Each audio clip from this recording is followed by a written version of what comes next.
Red vs. Blue Season 16 Episode 9 Walk and Talk has officially released, so let me break it down for you. So let's start off with Griff and Huggins. The two are currently making their way towards Sister and Tucker, but along their journey they converse as to what is going on. And god damn it, Griff gave the season a perfect out. He was just like, these aren't actual gods, these are like powerful aliens or something. It was the perfect out to just be like, yeah, no, these are just aliens. But they doubled down on it saying, no. These are gods. These are the guys that created language and religion and life in the universe. Why? Why are we dealing with these guys? There's a level of absurdity that's just unnecessary, and the cosmic powers are that. Like, after everything is done, where do we go from here? They just gonna go back to fighting one angry soldier that they almost once killed and he wants revenge? How do you follow up the creators of everything and destiny itself? Is this even Red vs. Blue anymore? So meanwhile elsewhere, Wash and Carolina meet Dylan's informant, Jax. Doing pretty much the exact same thing he did with Sergeant Simmons, Jax gives the two a tour around the set where everyone can relive their favorite memories of one season ago.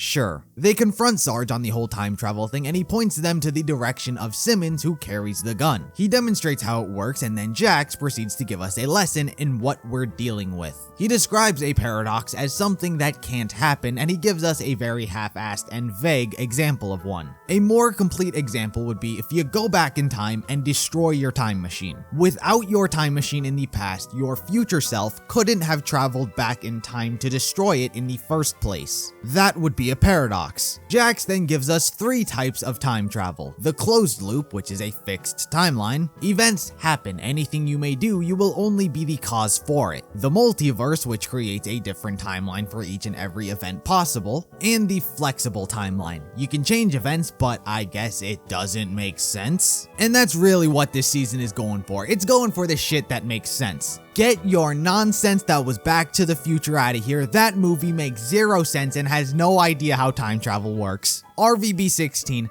everyone will remember it as the season that made sense. What is Jax on about? This season should not be allowed to say that something else doesn't make sense. So, of the three options, Jax says we are dealing with the closed loop time travel. He wishes to test his theory, so they do a closet test and Caboose and Lopez emerge. Now, here's the thing here. Jax is of course voiced by Joe Nicolosi, who is the writer for the season. So when Jax begins explaining how the time travel works, it's really Joe explaining to the audience what we're dealing with. The problem with this season so far hasn't been the fact that we've been incapable of determining which version of time travel it was. The problem is that there's been more than one. It's been doing the closed loop timeline and the flexible timeline. That's where the problems have been stemming from. You see, in the first couple of episodes this season, it was the fixed timeline. The Reds and Blues arrived at the pizza shop, but it was already destroyed. They go back in time to when it was fixed, only for them to be the cause for why it was destroyed in the first place. Fixed timeline. Then we had events like Tucker and Sister going back to relive their sex experience, only for their future selves to cockblock their past selves, as well as shooting flowers. Another fixed event. Then you had Sarge going back to Broken Ridge and getting his squad killed. All of these were fixed timeline events. Then,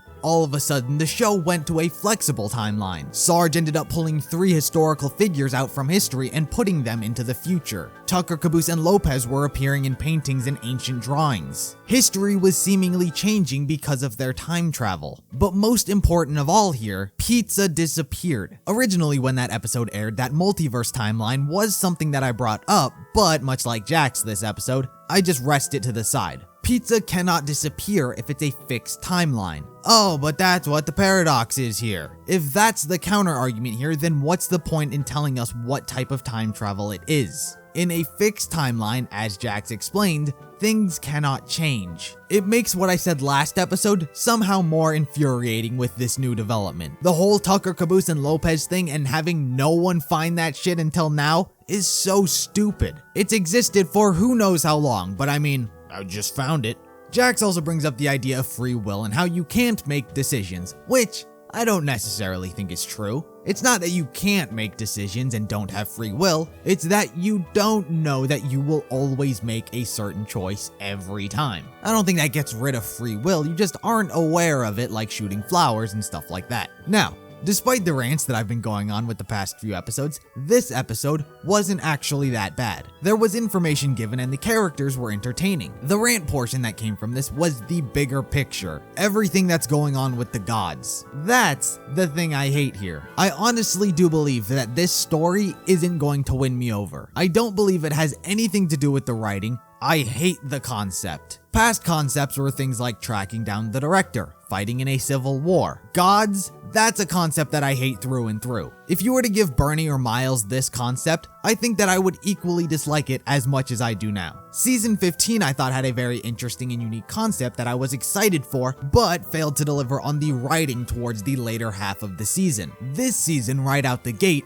failed for me due to the concept that was being given. The writing has been shoddy from time to time, especially with certain jokes that are being told, but I don't believe that's where the problem is stemming from. The introduction of the cosmic powers I believe is going to be a mistake for the entire series if it continues down the path it is currently set on. When I inevitably make a follow-up to the Red vs. Blue timeline, it's not going to begin at the Great War. Before, everything went as far back as this. Locus and Felix meeting, Allison Church dying. Nothing predated this event, and everyone was involved in it. That's why they're all soldiers. But now, when I make the timeline, it's all going to begin like, before the existence of anything, the god Atlas created life, religion, language, everything. A prophecy regarding pizza spoke doom for the gods, but for some reason he allowed the humans to invent pizza. It's so stupid and unnecessary. It all feels like this season is working towards a punchline to a joke, and that's it.